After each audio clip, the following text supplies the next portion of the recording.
अरे यार ये क्या नया ड्रामा है अब तुम्हारा। अब तुम्हें मेले में जाने के लिए छुट्टियां चाहिए। अगर मैं तुम्हें ऐसे ही फ्री फंड की छुट्टियां देता रहा तो मेरे ऑफिस का तो नुकसान हो जाएगा ना। काम कौन करेगा? सर महाकुंभ के लिए छुट्टी दे दीजिए ना प्लीज़। महाकुंभ का मेला कोई मामूली मेला नहीं है, ये हमारा बहुत ही बड़ा धार्मिक आयोजन है साहब। 144 साल में एक बार आता है महाकुंभ, प्लीज़ जाने दीजिए ना। हाँ हाँ मालूम है, मुझे मत सिखा और ज्यादा ना ज्ञान देने की जरूरत नहीं है मेरे सामने। मुझे बहुत अच्छे से पता है कि मैं क्या कर रहा हूँ और क्या नहीं। अब जा गेट पे जाके खड़ा हो और काम कर अपना। सर मेरी बात होती तो मैं रुक भी जाता, लेकिन ये महाकुंभ है, ये 144 साल के बाद आया है। सर पिछली 2-3 पीढ़ी थी जिन्होंने महाकुंभ का आयोजन देखा नहीं था, और आने वाली 2-3 पीढ़ी भी नहीं देख पाएगी। ये तो हम बहुत ज़्यादा भाग्यशाली है कि हमको ये मौका मिल रहा है। प्लीज़ सर जाने दीजिए ना। और साहब मैंने तो अपने माँ बाप से भी वादा किया है कि उनको भी संगम स्नान करवाऊंगा, प्लीज़ जाने दीजिए ना।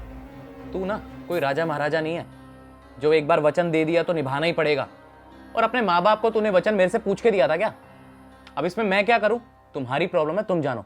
अब जाओ यहाँ से। ये तुम कैसे बात कर रहे हो अपने स्टाफ से? मुझे लगता है कि तुम अपने स्टाफ से बात करने की तमीज भूल गए हो। अगर तुम बात करने की तमीज भूल गए हो ना तो मेरे कैबिन में आके अपना रेजिग्नेशन लेटर देकर चले जाओ। नहीं नहीं मैम, जैसा आप समझ रही हैं वैसा कुछ भी नहीं है। मैं तो एज अ मैनेजर होने की हैसियत से इसको समझा रहा था कि छोटी छोटी चीज़ों के लिए छुट्टियां नहीं मिलती है ऐसे। अब इसको छुट्टी दे दी तो काम कौन करेगा? समझा रहे थे या धमका रहे थे? मैंने अच्छे से देखा है और सुना भी है कि तुम उनसे कैसे बात कर रहे थे। क्या मांग रहे थे तुमसे? छुट्टी ही तो मांग रहे थे। तुम इन्हें प्यार से भी तो मना कर सकते थे, लेकिन नहीं, अपनी पोजीशन की तुमको धौंस दिखानी है क्योंकि तुम इस कंपनी में मैनेजर हो और ये बेचारा एक मामूली सा सिक्योरिटी गार्ड। आपको महाकुंभ में जाने की छुट्टी चाहिए थी ना? जी मैम साहब, वो क्या है ना कि मैंने अपने माँ बाप से वादा किया था कि मैं ना उनको संगम स्नान करवाऊंगा, और उनकी भी ना आखिरी इच्छा थी कि उनके मरने से पहले एक बार वो संगम स्नान करें, इसीलिए।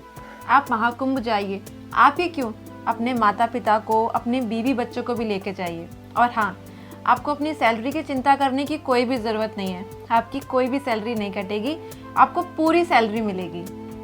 और धार्मिक यात्रा पे जाने की वजह से आपको कंपनी की तरफ से मैं पूरा अलाउंस भी दिलवाऊंगी। आपका बहुत बहुत धन्यवाद मैम साहब, आप ना मेरे लिए किसी भगवान से कम नहीं है। अरे नहीं नहीं, मैं कोई भगवान नहीं हूँ, मैं तो बस एक मात्र जरिया हूँ जो तुम्हारी मदद कर रही हूँ। और हाँ,